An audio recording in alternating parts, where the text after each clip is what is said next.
Hello, rinig mo ako, ma'am? Ako. Ma'am, tama naman yung ano, no? Tama naman yung pangalan mo, no?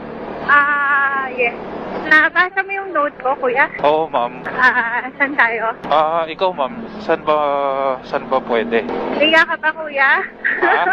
Naiya ka ba? Hindi, ikaw, baka nahihiya ka. Okay lang ba sa'yo? Ma'am, kaya nga inaccept ko eh. Pero dito, malapit eh. Meron dito. Oo. Sure ka, okay lang sa'yo Baka naman mahal. Ano ba, ma'am? Magche-check-in ba? Oo, sana. Sino ba magbabayad, ma'am? Okay lang ba? Ikaw na? Okay. Okay lang? Okay, sige. Sige. Wait mo naman. Pero after, ma'am, saan kita ihahatid? Pwede mo na akong drop off sa Santo Niño. Santo Niño? Kasi pupunta pa ako sa friend ko eh.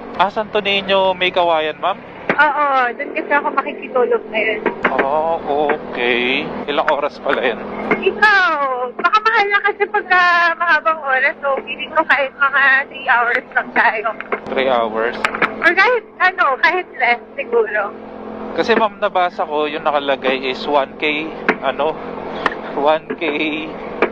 all